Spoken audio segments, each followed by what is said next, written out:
ಯಾವುದೇ ಬೋರ್ನ್ವಿಟಾಗಿದ್ರೂ ಒಳ್ಳೆಯದುಂಟು. ಅದಕ್ಕೆ ಕೆತ್ತೆ ಕಷಾಯ. ನೇರವಾಗಿ ಕ್ಲಿನಿಕ್ಗೆ ಓಡುತ್ತೇವೆ, ಆಸ್ಪತ್ರೆಗೆ ಓಡುತ್ತೇವೆ. ಆದರೆ ಪ್ರಕೃತಿ ಎಷ್ಟು ಸಮೃದ್ಧವಾಗಿದೆ ಅಂದರೆ ಎಲ್ಲ ರೋಗಗಳಿಗೂ ತನ್ನೊಳಗೆ ಔಷಧವನ್ನು ಅದು ಇಟ್ಕೊಂಡಿದೆ. ಇವರು ಆದಂ ಶಾಫಿ. ಇವರಿರೋದು ದಕ್ಷಿಣ ಕನ್ನಡ ಜಿಲ್ಲೆಯ ಬೆಳ್ತಂಗಡಿ ಸಮೀಪದ ಅಳಗಂಗಡಿ ಎಂಬಲ್ಲಿ. ಬೆಳ್ತಂಗಡಿ ಅನ್ನೋದು ಕಾಡಂಚಿನ ಊರು. ಈ ಕಾನನದ ನಡುವೆ ಅಡಿಕೆ ತೋಟ ಮತ್ತು ಒಂದಿಷ್ಟು ಭತ್ತದ ಗದ್ದೆಯ ಸುಖದೊಂದಿಗೆ ಇವರು ಬದುಕುತ್ತಿದ್ದಾರೆ. ಮನೆಯ ಸುತ್ತಮುತ್ತ ವಿವಿಧ ಬಗೆಯ ಸಸ್ಯಗಳು, ವಿವಿಧ ಜಾತಿಯ ಮರಗಳು, ಗರಿಕೆ ಹುಲ್ಲು ಇತ್ಯಾದಿಗಳಿವೆ. ಸನ್ಮಾರ್ಗ ನ್ಯೂಸ್ ತಂಡ ಇಲ್ಲಿಗೆ ಬಂದಿರುವುದೇ ಇವುಗಳ ಕುರಿತಾದ ಒಂದು ಕುತೂಹಲದಿಂದ. ಇವರಲ್ಲಿರುವ ವಿಶೇಷತೆ ಏನಂದ್ರೆ, ಪ್ರಕೃತಿಯಲ್ಲಿರುವ ವಿವಿಧ ಬಗೆಯ ಔಷಧೀಯ ಗುಣಗಳುಳ್ಳ ಸಸ್ಯಗಳು, ಹುಲ್ಲುಗಳು, ನಾರುಗಳು, ಬೇರುಗಳು, ಮರಗಳ ಬಗ್ಗೆ ಇವರಲ್ಲಿ ಅಪಾರ ಜ್ಞಾನ ಇದೆ. ಜ್ಞಾನ ಇರೋದು ಮಾತ್ರ ಅಲ್ಲ, ಅವರು ಸಾಧ್ಯವಾದಷ್ಟು ಈ ನಾರು, ಬೇರು, ಹುಲ್ಲು, ಗರಿಕೆ ಸಸ್ಯಗಳನ್ನು ತನ್ನ ಮನೆಯ ಸುತ್ತಮುತ್ತವೇ ಬೆಳೆಸಿದ್ದಾರೆ. ಅವುಗಳನ್ನು ಸಂದರ್ಭಾನುಸಾರ ತನಗೆ ಮತ್ತು ತನ್ನ ಮನೆ ಮಂದಿಗೆ ಔಷಧವಾಗಿ ಬಳಸುತ್ತಲೂ ಬಂದಿದ್ದಾರೆ. ಅವರು ಸಾಮಾನ್ಯವಾಗಿ ಆಸ್ಪತ್ರೆಗೆ ಹೋಗುವುದು ಕಡಿಮೆನೆ. ಪ್ರಕೃತಿಯ ಮಡಿಲಿನಿಂದ ಔಷಧವನ್ನು ಹುಡುಕಿ ಅವರು ಬಳಸಿಕೊಳ್ತಾರೆ. ತನ್ನ ಮಕ್ಕಳು, ಮೊಮ್ಮಕ್ಕಳು ಮತ್ತು ಕುಟುಂಬದವರಿಗೂ ಈ ಪ್ರಕೃತಿಯ ಸಂಪತ್ತಿನಿಂದ ಔಷಧವನ್ನು ಹೀರಿಕೊಡ್ತಾರೆ.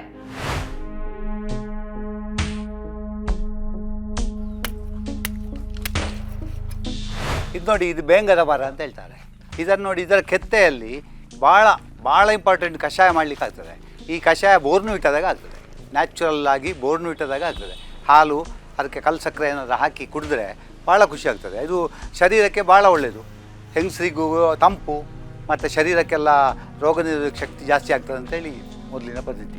ಇದು ಕೆತ್ತಿ ತೋರಿಸ್ತೇನೆ ನೋಡಿ. ಈ ಮರದ ತೊಗಟೆಯನ್ನು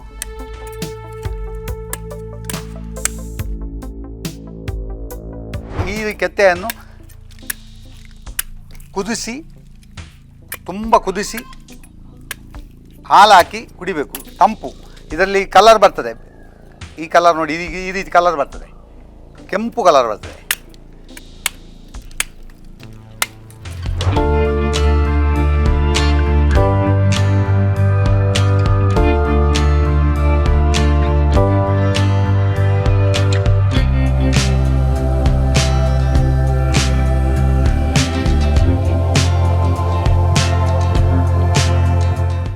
ರಕ್ತದಾಗ ಇದೆ. ಇದು ನೋಡಿ, ಇದು ಬೇಂಗದ ಕೆತ್ತೆ ಕಷಾಯ ಹೇಗುಂಟು ನೋಡಿ. ಅದು ಬೇಂಗದ ಕೆತ್ತೆ ಕಷಾಯ ಮಾಡಿ ಉಳಿದ ನಾರು ಅದನ್ನು ಇನ್ನೊಂದು ಸಲ ಮಾಡ್ಬೋದು ಬೇಕಾದ್ರೆ. ಅಂದರೆ ಇದು ಅರ್ಜೆಂಟ್ ಮಾಡಿದ ಕಾರಣ ಕಂಪ್ಲೀಟ್ ಹೋಗಲಿಲ್ಲ. ಅದನ್ನು ಇನ್ನೂ ಸಹ ಬೇಯಿಸಿದರೆ ಇದಕ್ಕಿಂತಲೂ ಒಳ್ಳೆ. ಹೇಗುಂಟು ಬೋರ್ನ್ವಿಟಾದಾಗೆ ನ್ಯಾಚುರಲ್ ಆಗಿ ಬೋರ್ನ್ವಿಟಾದಾಗೆ ನೀವು ಬೇಂಗದ ಮರದ ಕೆತ್ತೆ ತೆಗೆದಿರಲ್ಲ, ಅದೇ ಅಲ್ಲ? ಅದೇ ಬೇಂಗದ ಮರದ ಕೆತ್ತೆ. ಇದು ರಕ್ತದಾಗೆ ಕಲರ್ ಬರ್ತದೆ. ಯಾವುದೇ ಬೋರ್ನ್ವಿಟಾಗಿಂತಲೂ ಒಳ್ಳೆಯದುಂಟು. ಇದು ಯಾವುದು ಹಾಕಲಿಲ್ಲ, ಹಾಲು ಮತ್ತು ಅದಕ್ಕೆ ಕೆತ್ತೆ ಕಷಾಯ. ಏನು ಇದರ ಪ್ರಯೋಜನ? ಇದು ತಂಪು, ಶರೀರಕ್ಕೆ ತಂಪು, ಮತ್ತು ಶರೀರದಲ್ಲಿ ವಿಶೇಷವಾದ ವೇಸ್ಟ್ಗಳಿದ್ದರೆ ಹೊರಗೆ ಹೋಗ್ತದೆ ಅಂತ ಹೇಳುವ ಇದುಂಟು. ಮತ್ತು ಮೂತ್ರಕೋಶಕ್ಕೆ ಬಲ ಸಿಗ್ತದೆ. ಹೆಂಗಸರಿಗೆ ಗರ್ಭಕೋಶಕ್ಕೆ, ಸೊಂಟ ನೋವಿಗೆ, ಗರ್ಭಕೋಶದ ಫಲವತ್ತತೆ ಜಾಸ್ತಿ ಆಗಲಿಕ್ಕೆ ಇದೆಲ್ಲ ಆಗುವಂಥದ್ದು. ಇದನ್ನು ಯಾವಾಗಲೂ ಕುಡಿಬೋದು. ಆದರೆ ಮರ ಸಾಯ್ತದೆ. ಮರವನ್ನು ಲೆಕ್ಕಾಚಾರದಲ್ಲೇ ತೆಗಿಬೇಕು. ಮತ್ತೆ ಅದನ್ನು ತೆಗಿಬಾರ್ದು, ಒಂದು ಸೈಡಿಂದ ತೆಗಿಬೇಕು. ಇಲ್ಲದ ಮರ ಸಾಯುವಂಥ ಪ್ರಮೇಯ ಉಂಟು. ಇಲ್ಲಾಂದರೆ ನೆಟ್ಟು ಬೆಳೆಸಬೇಕು. ಇದು ನಾನು ನೆಟ್ಟು ಬೆಳೆಸಿದ್ದು, ಕಾಡಲ್ಲಿರುವಂಥ ಮರ ಇದು. ನಾನು ಬೆಳೆಸಿದ್ದು, ಅದು ಬೇಂಗ ಅಂತೇಳಿ ಗೊತ್ತಿದ್ದು ಬೆಳೆಸಿದ್ದು. ಮತ್ತು ಊರಿನವರಿಗೂ ಈ ವಿಷಯ ನೋಡಿ, ಈ ರೀತಿ ಕುಡೀರಿ, ಈ ರೀತಿ ಮಾಡಿ, ಇದರಲ್ಲಿ ಒಳ್ಳೆಯದುಂಟು, ನಿಮಗೆ ಅದರಲ್ಲಿ ಒಳ್ಳೆಯದಾಗ್ತದೆ, ನೀವು ಇದು ನೆನಪಿಟ್ಟುಕೊಳ್ಳಿ ಅಂತ ಹೇಳ್ತೇನೆ. ಇನ್ನೀಗ ಏನಾದರೂ ಬರೆದಿಟ್ಟು ಕ್ರೋಢೀಕರಣ ಮಾಡಬೇಕಷ್ಟೆ. ಅದೇ ಇದನ್ನೆಲ್ಲ ದಾಖಲಿಸಿಟ್ರೆ ಹೇಗೆ? ದಾಖಲಿಸಿಡುವಂಥದ್ದು ಉಂಟು, ತುಂಬ ಜನ ದಾಖಲಿಸಿಟ್ಟಿದ್ದಾರೆ. ಅದರ ಸರಿಯಾದ ರೀತಿ ಮಾಹಿತಿ ಇಲ್ಲ. ನಾವೊಂದು ಸಣ್ಣ ರೀತಿಯಲ್ಲಿ ನಮ್ಮ ಜೀವನಕ್ಕೆ ಅಳವಡಿಸುವಂಥ ಒಂದು ರೀತಿ ಮಾಡಿಕೊಂಡ್ರೆ ಇದು ನಾವು ನಮ್ಮ ಜೀವನ ಶೈಲಿಯಲ್ಲಿ ಇದು ಅಳವಡಿಸ್ಬೋದು. ಮದ್ದಲ್ಲ ಇದು. ಕೆಲವು ಜನ ಮದ್ದೇ ಮಾಡುವವರಿದ್ದಾರೆ, ಇದನ್ನೇ ಮದ್ದು ಮಾಡೋದು. ನನ್ನ ಸಹ ಕೆಲವು ವಿಷಯಗಳು ಗೊತ್ತುಂಟು ಮದ್ದು. ಆದರೆ ಮದ್ದು ಮಾಡುವಷ್ಟು ತಾಳ್ಮೆ ಇಲ್ಲ ಯಾರಿಗೂ ಈಗ. ಆದರೆ ಜೀವನದಲ್ಲಾದರೂ ಆರೋಗ್ಯಕ್ಕಾಗಿ ಇಂಥದ್ದನ್ನು ಅಳವಡಿಸಿದರೆ ಒಳ್ಳೆಯದು. ನೆಕ್ಸ್ಟ್ ಪೀಳಿಗೆಗೆ ಇಂಥ ಗಿಡಗಳನ್ನೆಲ್ಲ ನೀವು ನೆನಪಿಟ್ಟುಕೊಂಡು ಗುರುತಿಸಿ ಅದಕ್ಕೆ ಇಂಪಾರ್ಟೆನ್ಸ್ ಕೊಡಿ. ಇದು ನಿಮಗೆ ಜೀವನಕ್ಕೆ ಒಳ್ಳೆಯದು. ಈಗದ ಆಧುನಿಕ ಯುಗದಲ್ಲಿ ಸಿಗುವಂಥ ಮಾತ್ರೆ ಅದು ಇದೆಲ್ಲ ದೋಷಗಳನ್ನೆಲ್ಲ ಇದರಲ್ಲಿ ತೆಗಿಬೋದು. ಸಾಮಾನ್ಯವಾಗಿ ಮಾರುಕಟ್ಟೆಯಲ್ಲಿ ಇಂಡಿಕಾ ಅನ್ನುವ ಹೇರ್ ಆಯಿಲ್ ಇದೆ. ಅದು ಕಾಡಿನಲ್ಲಿ ಬೆಳೆಯುವ ಒಂದು ರೀತಿಯ ಹುಲ್ಲಿನಿಂದ, ಸಸ್ಯದಿಂದ ಮಾಡುವಂಥದ್ದು. ಈ ಹುಲ್ಲಿನ ಇಂಗ್ಲಿಷ್ ಹೆಸರೇ ಇಂಡಿಕಾ. ಅದನ್ನು ಪತ್ತೆ ಹಚ್ಚುವುದು ಸುಲಭ ಅಲ್ಲ. ಅದೇ ರೀತಿಯ ಸಸ್ಯ ಬೇರೆಯೂ ಇರುತ್ತದೆ ಮತ್ತು ಅದನ್ನು ಪತ್ತೆ ಹಚ್ಚಬೇಕಾದ್ರೆ ಆ ಕುರಿತಂತೆ ಒಳ್ಳೆಯ ಜ್ಞಾನ ಮತ್ತು ತಿಳುವಳಿಕೆ ಇರಬೇಕಾಗ್ತದೆ. ಇವತ್ತಿನ ಕಾಲದಲ್ಲಿ ಅಪರೂಪವಾಗಿರುವ ಈ ಹುಲ್ಲನ್ನು ಅವರು ಕಾಡಿನಿಂದ ತಂದು ನಮ್ಮ ಜೊತೆ ಹಂಚಿಕೊಂಡಿದ್ದಾರೆ. ಅದೇ ರೀತಿಯಲ್ಲಿ ಔಷಧೀಯ ಗುಣಗಳುಳ್ಳ ಗರಿಕೆ ಹುಲ್ಲನ್ನು ಕೂಡ ಕಾಡಿನಿಂದ ತಂದು ವಿವರಿಸಿದ್ದಾರೆ. ಇನ್ನೊಂದು ಗರಿಕೆ ಹುಲ್ಲಿನ ಪರಿಚಯವನ್ನೂ ಮಾಡಿದ್ದಾರೆ. ಅದರ ಉಪಯೋಗ ಮತ್ತು ಪ್ರಯೋಜನಗಳ ಬಗ್ಗೆ ಅವರೇ ಹೇಳ್ತಾರೆ, ಕೇಳಿ. ಇದು ನಮ್ಮ ಅಜ್ಜಿಯ ಕಾಲದಲ್ಲಿ ತಲೆ ಕೂದಲು ಬಿಳಿ ಇದ್ದದಕ್ಕೆ ಸ್ವಲ್ಪ ಕಪ್ಪಾಗಲಿಕ್ಕೆ ಬೇಕಾಗಿ ನೀಲಿ ಸೊಪ್ಪು ಅಂತ ಹೇಳ್ತಾರೆ. ಇದನ್ನು ನೀಲಿ ಸೊಪ್ಪು ಅಂತ ಹೇಳ್ತಾರೆ. ಈ ಸೊಪ್ಪನ್ನು ಹಾಕಿ ಎಣ್ಣೆ ಕಾಯಿಸಿದರೆ ಇದರ ಎಣ್ಣೆಯಿಂದ ತಲೆ ಕೂದಲು ಸ್ವಲ್ಪ ಕಪ್ಪಾಗ್ತದೆ, ನ್ಯಾಚುರಲ್ ಆಗಿ ಕಪ್ಪಾಗ್ತದೆ, ಯಾವುದೇ ಕೆಮಿಕಲ್ ಇಲ್ಲದೆ ಮಾಡುವಂಥದ್ದು. ನೀಲಂ ಭಾಳ ಅಪರೂಪದಲ್ಲಿ ಸಿಗುವಂಥ ಗಿಡ, ಇದು ಎಲ್ಲಿಯೂ ಸಿಗುವುದಿಲ್ಲ. ಇದರ ಸಾವಿರಾರು ಇದೇ ರೀತಿದ್ದು ಎಲೆ ಉಂಟು.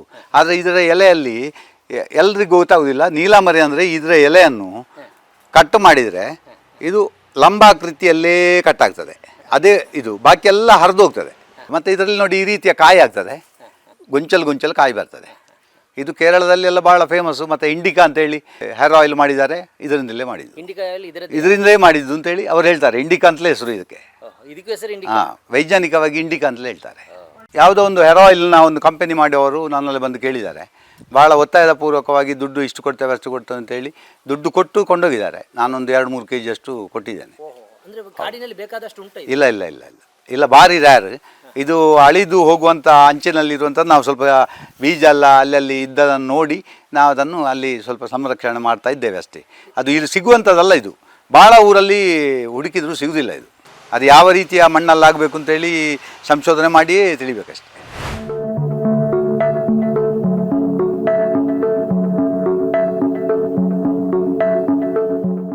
ಇದು ಗರಿಕೆ ಹುಲ್ಲು ಅಂತ ಹೇಳ್ತಾರೆ.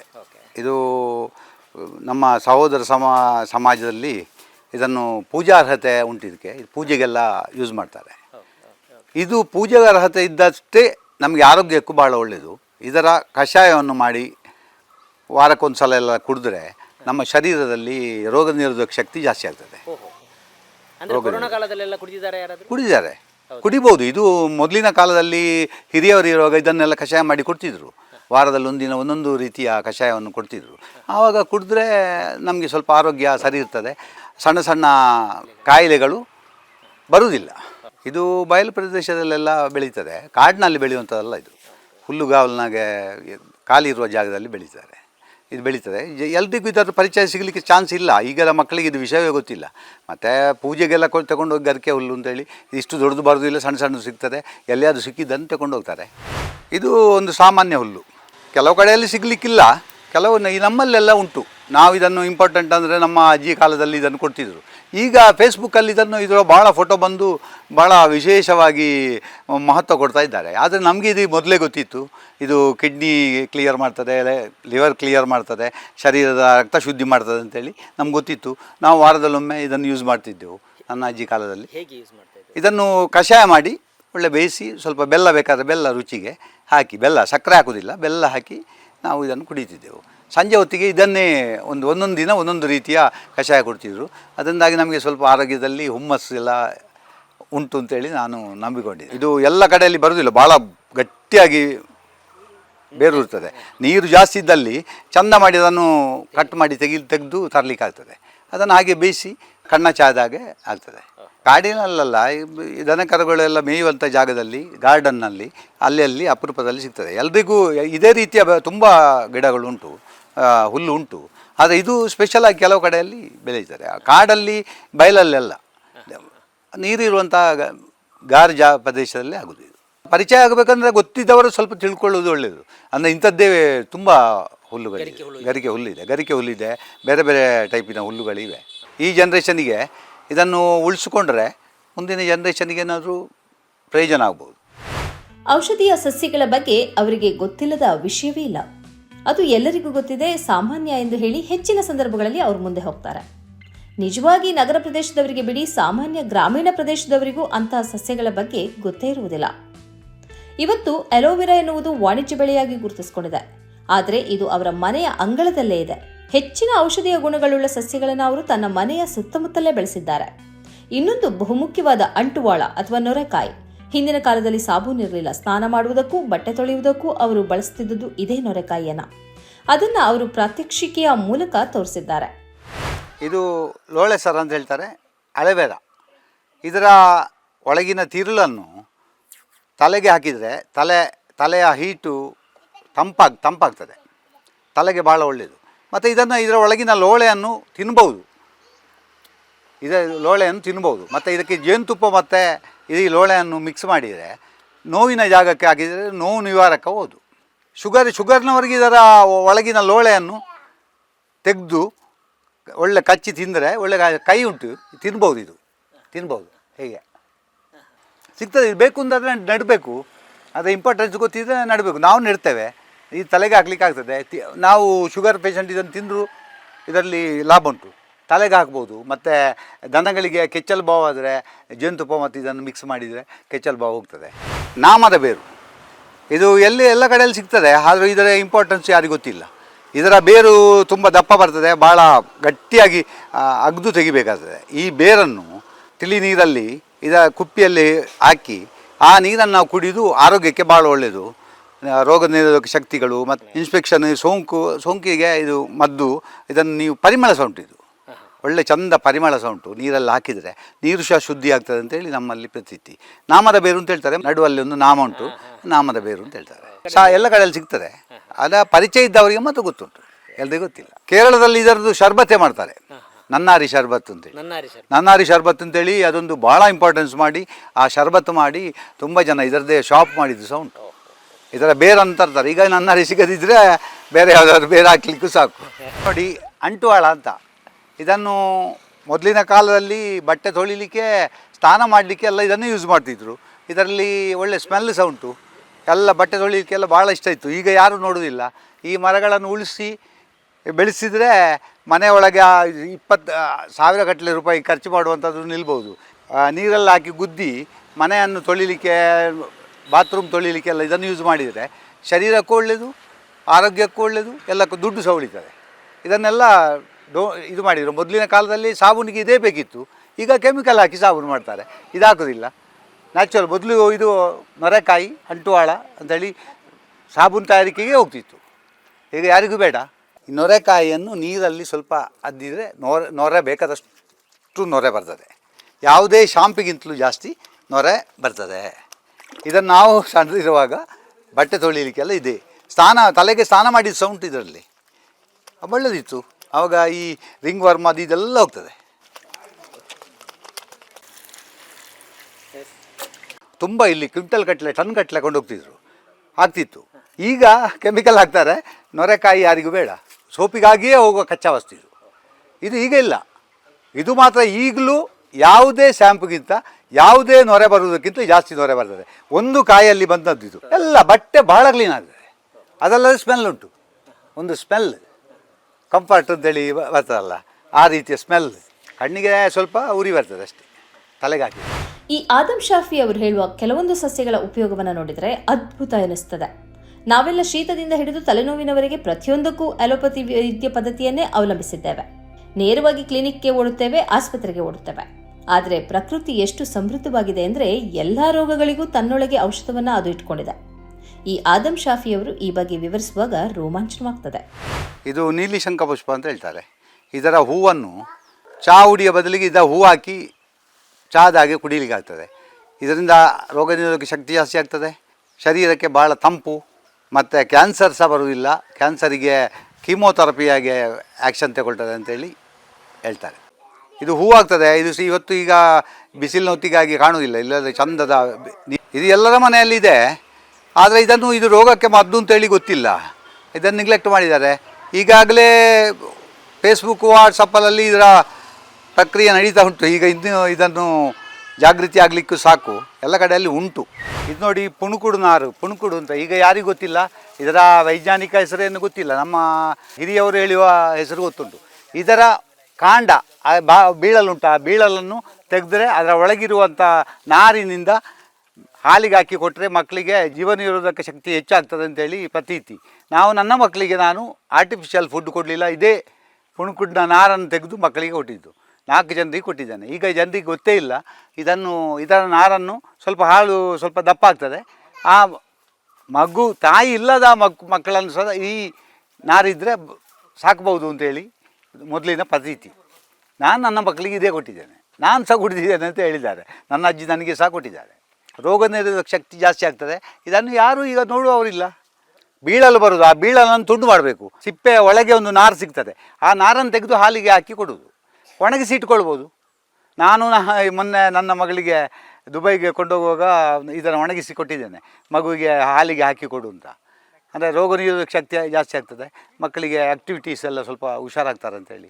ಇಲ್ಲಿ ಕೆಲವೇ ಮಂದಿ ಜನರೆಲ್ಲ ಬಂದು ಇದನ್ನು ಕೊಂಡೋಗಿ ನೋಡಿದ್ದೇನೆ. ಒಂದು 2-3 ಜನ ಮಕ್ಕಳಿಗೆ ಹಾಲಿಲ್ಲದ ಹೊತ್ತಿಗೆ ಇದನ್ನು ಹಾಲಿಗೆ ಹಾಕಿ, ದನದ ಹಾಲಿಗೆ ಹಾಕಿ ಇದನ್ನು ಕೊಡೋದು ನೋಡಿದ್ದೇನೆ. ಇದು ನೆಲನೆಲ್ಲಿ ಅಂತ ಹೇಳ್ತೇವೆ.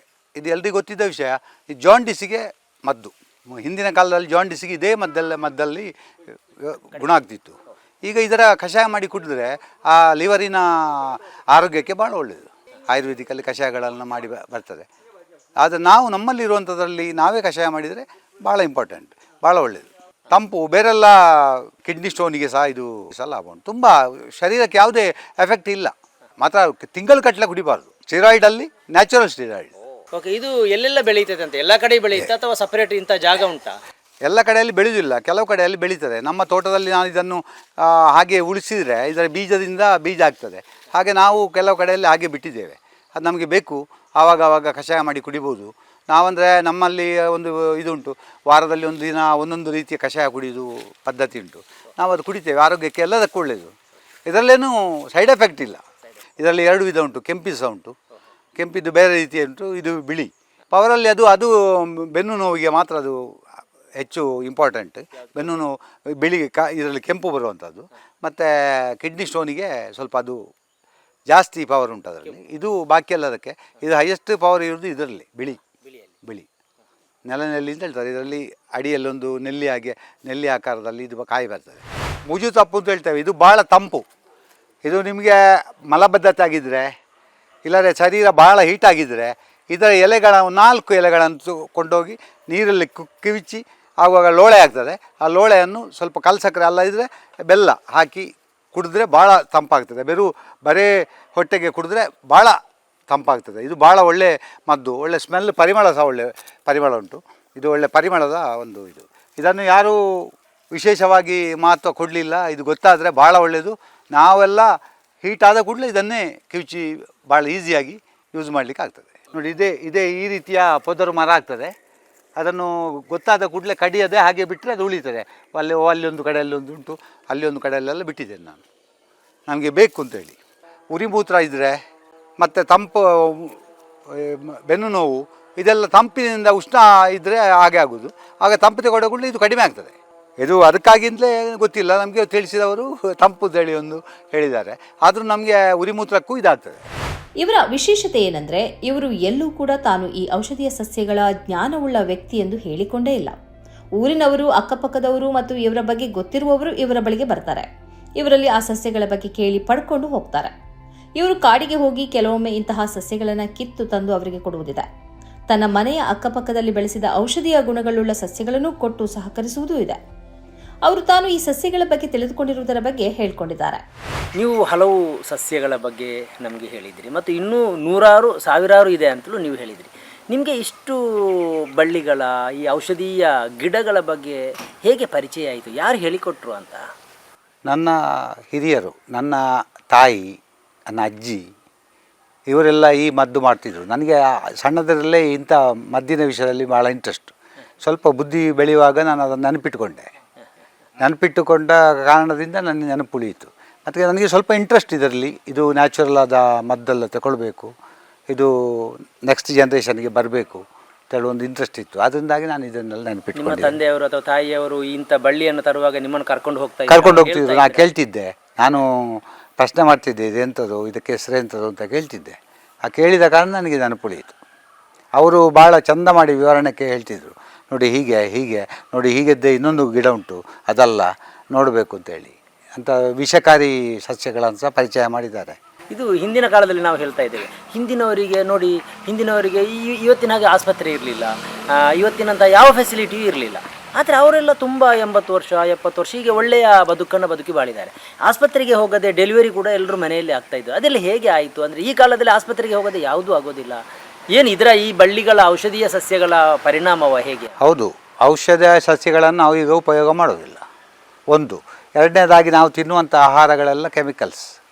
ಈ ಆಹಾರದಿಂದಾಗಿ ಈಗದ ಜನರಿಗೆ ಆರೋಗ್ಯದಲ್ಲಿ ಅಷ್ಟು ಹಿಡಿತ ಇಲ್ಲ. ಮೊದಲಿನವರು ನ್ಯಾಚುರಲ್ ಆಗಿದ್ದರು, ನ್ಯಾಚುರಲ್ ಆಗಿ ಫುಡ್ ತಿಂತಿದ್ರು. ಈಗ ನ್ಯಾಚುರಲ್ ಆಗಿ ಇಲ್ಲಿ ಸಿಗೋದಿಲ್ಲ. ಎಲ್ಲ ಪೇಟೆಯಲ್ಲಿ ಅದು ಇದೆಲ್ಲ ತಿನ್ನುವಾಗ ಶರೀರದಲ್ಲಿ ರೋಗ ನಿರೋಧಕ ಶಕ್ತಿ ಕಡಿಮೆ ಆಗ್ತದೆ, ಅವರಿಗೆ ರೋಗಗಳು ಜಾಸ್ತಿ ಬರ್ತದೆ. ಮೊದಲಿನವರು ಇದ್ದಾರೆ, ಈಗ ನಾನು ಸಹ ಅಷ್ಟೇ. ಮೊದಲಿನ ಫುಡ್ ಸ್ವಲ್ಪ ತಿಂದ ಕಾರಣ ಇಷ್ಟು ಈ ಪ್ರಾಯದಲ್ಲಿ ಸ್ವಲ್ಪ ಹುಮ್ಮಸ್ಸಲ್ಲಿದ್ದೇನೆ. ಹಾಗೆ ಹೊಸ ಈಗಿನ ಆಹಾರ ತಿಂದರೆ ನಾವು ಸಹ ಭಾಳ ಟೈಮ್ ಹೆಚ್ಚು ಉಳಿದಿಲ್ಲ. ನೀವು ಅಂದರೆ ಈಗ ಪ್ರತಿದಿನ ಅಥವಾ ವಾರಕ್ಕೊಮ್ಮೆ ಆದರೂ ಏನಾದರೂ ಕಷಾಯ ಕುಡಿತೀರಾ, ಮನೆಯವರಿಗೆ ಕೊಡ್ತೀರಾ, ಮನೆಯವರಿಗೆ ಹೇಳ್ತೀರಾ, ಮನೆಯವರಿಗೆ ಇದರ ಪರಿಚಯ ಎಲ್ಲ ಮಾಡಿದ್ದೀರಾ ಹೇಗೆ ಅಂತ? ಹಾಂ, ನನ್ನ ಮನೆಯವರಿಗೆ ನಾನು ಪರಿಚಯ ಮಾಡಿದ್ದೇನೆ. ಎಲ್ಲರಲ್ಲೂ ಒಂದು ವಾರದಲ್ಲಿ 7 ದಿನವೂ 7 ನಮೂನೆ ಕಷಾಯ ಮಾಡಬೇಕು, ಎಲ್ಲ ಕುಡಿಬೇಕು ಅಂತೇಳಿ ನಾನು ಹೇಳ್ತೇನೆ. ನನ್ನ ತಂದೆಯವರು ಹಾಗೆ ಮಾಡ್ತಿದ್ರು, ಹಾಗೆ ಮಾಡ್ತಾರೆ. ಈಗ ಕೆಲವು ಟೈಮಲ್ಲಿ ಟೈಮ್ ಇಲ್ಲದಿದ್ದರೆ ಮಾಡೋದಿಲ್ಲ, ಆದರೂ ಹೇಳ್ತಾ ಇರ್ತೇನೆ. ಬೆಂಗದ ಕಷಾಯ ಈ ಕಷಾಯ ತುಂಬ ಕಷಾಯಗಳು ಮಾಡ್ಬೋದು. ಕಷಾಯಗಳನ್ನು ಕುಡಿತಾ ಇರ್ತಾನೆ. ನೆಲನೆಲ್ಲಿ ಸಹ ಹಾಗೆ ತಿಂಗಳಿಗೊಮ್ಮೆ ನಮಗೆ ನೆಲನೆಲ್ಲಿಯ ಕಷಾಯ ಸಹ ಕುಡಿತೇವೆ. ಅದು ಲಿವರಿನ ಪ್ರಾಬ್ಲಮ್ಗೆ ಭಾಳ ಒಳ್ಳೆಯದು. ಲಿವರಿನ ಪ್ರಾಬ್ಲಮ್ ಬರೋದಿಲ್ಲ. ನಾವು ಆ ರೀತಿಯ ಒಂದು ಆಹಾರ ಜೀವನ ಶೈಲಿಯಲ್ಲಿದ್ದರೆ ನಮಗೆ ಸ್ವಲ್ಪ ಹಾಸ್ಪಿಟಲ್ಗೆ ಖರ್ಚು ಮಾಡುವಂಥ ದುಡ್ಡು ಉಳಿಬೋದು ಅಂತ ಕಾಣ್ತದೆ. ಇನ್ನೊಂದು, ನಿಮ್ಮ ಈ ಅಕ್ಕಪಕ್ಕದ ಜನರು, ಊರಿನವರು ನಿಮ್ಮಲ್ಲಿ ಏನಾದರೂ ಈ ಕಷಾಯದ ಬೇರುಂಟಾ, ಆ ಕಷಾಯದ ಕುಡಿಲಿಕ್ಕೆ ಆಗ್ತದೆ ಅಂತೇಳಿ ಕೇಳಿಕೊಂಡು ಬರ್ತಾರಾ, ಅನುಭವ ಪಡೀತಾರಾ, ಎಲ್ಲಿ ಸಿಗ್ತದೆ ಅಂತ ಕೇಳ್ತಾರಾ? ಇಲ್ಲ, ನಾವು ಮನೆಯಲ್ಲಿ ಮಾಡಿಕೊಟ್ಟಾಗ ಇದೆಂತ ಅಂತ ಕೇಳಿ ಆ ಪ್ರಕಾರದಲ್ಲಿ ಅವರೆಲ್ಲ ಮಾಡಿದ್ದಾರೆ. ಮತ್ತು ಇಲ್ಲಿ ತುಂಬ ಪಂಡಿತರುಗಳು ಇದ್ದಾರೆ, ಅವರಿಗೆ ಲಿಮಿಟೆಡ್ ಮದ್ದೆಲ್ಲ ಗೊತ್ತುಂಟು. ಕಷಾಯ ಮಾಡುವುದಿಲ್ಲ ಅವರು, ಕೆಲವು ಮದ್ದುಗಳನ್ನೆಲ್ಲ ಕೊಡ್ತಾರೆ. ನಾನು ಆ ಮದ್ದು ಕೊಡುವಂಥಕ್ಕೆಲ್ಲ ಹೋಗಲಿಲ್ಲ. ಕಷಾಯ ನ್ಯಾಚುರಲ್ ಆದ ಫುಡ್ಡನ್ನು ನಾವು ಇದು ಮಾಡ್ತೇವೆ. ಅಂದರೆ ನಾವು ಸಣ್ಣ ಪ್ರಾಯದಲ್ಲಿ ಹೆರಿಗೆ ಆಗೋ ಹೊತ್ತಿಗೆ ಒಂದು ಬಾಯಾರಿಕೆ ಆಗುವಂಥದ್ದುಂಟು. ಈಗ ಹಾಸ್ಪಿಟಲ್ಗೆ ಹೋಗಬೇಕು, ಆವಾಗ ಅದಕ್ಕೆ ಹಳ್ಳಿಯ ಮದ್ದುಂಟು. ಆ ಮದ್ದನ್ನು ತಂದ ಕೂಡಲೇ, ಅದರ ಹೆಸರು ಹೇಳಿದ ಕೂಡಲೇ ಬಾಯಾರಿಕೆ ಹೋಗ್ತದೆ ಅವರಿಗೆ. ಆ ರೀತಿಯ ಮದ್ದುಗಳೆಲ್ಲ ಇತ್ತು. ಭದ್ರಮುಷ್ಟಿ ಅಂತ ಒಂದು ಗಿಡ ಉಂಟು, ಇಂಥದ್ದೆಲ್ಲ ತುಂಬ ಇತ್ತು. ಭಾಳ ಖುಷಿಯಾಗಿದೆ ನನಗೆ. ನಮ್ಮನ್ನೊಂದು ಗುರುತಿಸಿ ಈ ರೀತಿಯ ಒಂದು ಇಂಟ್ರೆಸ್ಟ್ ಇದ್ದ ಮನುಷ್ಯನನ್ನು ನೀವು ಗುರುತಿಸಿದ್ದೀರಿ ಅಂತೇಳಿ ಸನ್ಮಾರ್ಗ ನ್ಯೂಸ್ ಚಾನಲ್ಗೆ ನಾನು ಭಾಳ ಋಣಿಯಾಗಿರ್ತೇನೆ. ಯಾಕಂದರೆ ಇಂಥ ವಿಷಯಗಳನ್ನು ನಮ್ಮನ್ನು ಯಾರೂ ಲೆಕ್ಕಕ್ಕೆ ಹಾಕೋದಿಲ್ಲ. ಈಗ ಎಲ್ಲ ದೊಡ್ಡ ದೊಡ್ಡ ಸೆಲೆಬ್ರಿಟಿಗಳನ್ನೇ ಲೆಕ್ಕ ಹಾಕ್ತಾರೆ, ನಮ್ಮನ್ನು ಯಾರೂ ಲೆಕ್ಕ ಹಾಕೋದಿಲ್ಲ. ಅದರಿಂದಾಗಿ ನೀವು ಸನ್ಮಾರ್ಗ ನ್ಯೂಸ್ ಚಾನಲ್ನವರು ನಮ್ಮನ್ನೊಂದು ಗುರುತಿಸಿ ನಮ್ಮನ್ನು ಇದು ಮಾಡಿ, ಇದು ನೆಕ್ಸ್ಟ್ ಜನ್ರೇಷನಿಗೆ ಗೊತ್ತಾಗುವ ಹಾಗೆ ಮಾಡಿದ್ದಕ್ಕೆ ನಿಮಗೆ ಧನ್ಯವಾದಗಳನ್ನು ನಾನು ಹೇಳಲಿಕ್ಕೆ. ನಿಜವಾಗಿ ಇಂತಹ ವ್ಯಕ್ತಿಗಳು ಸುದ್ದಿ ಮಾಡುವುದಿಲ್ಲ, ಸದ್ದು ಮಾಡುವುದಿಲ್ಲ.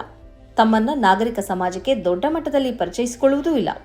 ಆದರೆ ಈ ಸಮಾಜ ಅವರ ಜ್ಞಾನವನ್ನು ಪಡೆದುಕೊಂಡು ದಾಖಲಿಸಿಟ್ಟುಕೊಳ್ಳದೆ ಹೋದರೆ ಅವರ ಜೊತೆಗೆ ಇಂತಹ ಅಮೂಲ್ಯ ಮಾಹಿತಿಗಳು ಕಳೆದು ಹೋಗ್ತವೆ. ಹಾಗಾಗಬಾರದು ಎಂಬ ಕಾಳಜಿಯಿಂದಲೇ ಸನ್ಮಾರ್ಗ ಈ ಕಾರ್ಯಕ್ರಮವನ್ನು ದಾಖಲಿಸಿ ಪ್ರಸಾರ ಮಾಡ್ತಿದೆ. ಮುಂದಿನ ದಿನಗಳಲ್ಲಿ ಇಂತಹ ಇನ್ನೆಷ್ಟು ಕಾರ್ಯಕ್ರಮವನ್ನು ಪ್ರಸಾರ ಮಾಡುವ ಉದ್ದೇಶವನ್ನು ಇಟ್ಕೊಂಡಿದೆ. ನಮ್ಮೊಂದಿಗೆ ಸಹಕರಿಸಿದ ಆದಮ್ ಶಾಫಿ ಅವರಿಗೆ ಧನ್ಯವಾದಗಳು.